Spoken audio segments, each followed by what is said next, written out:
Ben, a hard-fought point, a clean sheet, which I guess is big for the players. Sometimes have you just got to dig in and battle and take the positives, and in this case, the clean sheet? Yeah, happy with a clean sheet. It was a real fight out there today, obviously.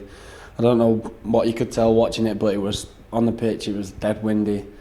They're obviously a good side. They're going for, I think they're still in the run for automatics. Obviously they're in the playoffs. But we said, don't let the league position fool us, because we knew we went there last time and we should have won. We knew we're a better side than them. So in the end, we just fought it out, and we were probably the better side. And on another day, we probably win them games.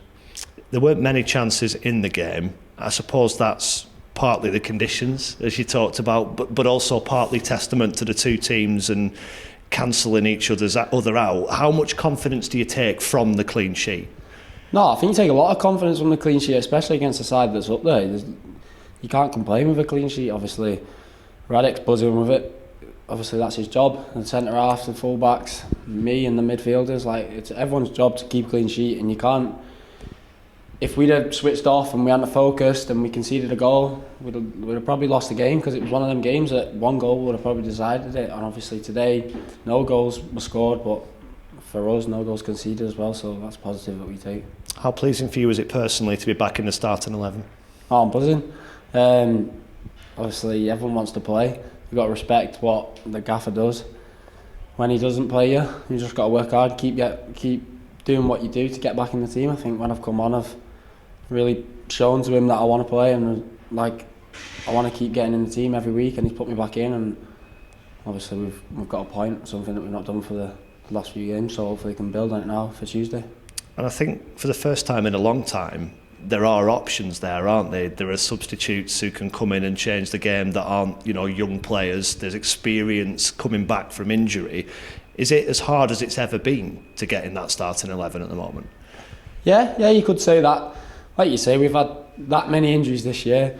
It's been freakish, really. And I know they said they had a lot last year as well, but the boys are getting back now, so it's obviously better for us. It's more competition. It keeps like me and the other players on the toes, because you want to keep your shirt. If you get your shirt, I got my shirt today, so I wanted to keep it.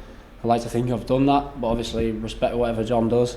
And everyone's in the same boat. Everyone wants to play every minute, but as soon as you come out of the team, it's about what you do to get back in it. Yeah, that getting back in the side in some ways must be more satisfying than getting in it in the first place, to have won your place back. Yeah, you could say that. I just was speaking to Joey Pritchard then, and he says, you've had a good season, you played a lot of games considering where I was last year, so obviously I'm happy with that, but there's still five games left, so I want to play every game. I think everyone's in the same boat, but on a Saturday, Tuesday, you can only pick 11 players, and then the 3 or 5 that come on off the bench. So there is going to be people who are disappointed, who miss out. But it's just about what you do and try and get on. And when you do get on, make an impact. How much have you learnt from this season, nearly a full season, of regular first team football? I've learnt a lot. I could write a book about everything that I've learnt this year. Obviously, some of the experienced players that we've had, I've learnt a lot off them. Actually playing the games, learnt a lot off that. Because I've never played this amount of games in a men's environment before. Like you say, I only played 7 times off the bench last year. So I'm on 30 something this year. It's like, if you'd have said you'd have played 10, 15 games, I'd have been happy, and obviously played miles more than that. So I've learnt loads. I'm happy with how it's going, but I want to keep going till the end of the season. Does it feel like there were a lot of players in that situation where this season's been a real sort of coming of age for them and a first real exposure to first team football? Yeah, well, if you look at the back four and Radek, they're all pretty much, I know Gubbins has played a little bit, it's all pretty much the first season in men's football. Dan's played quite a bit.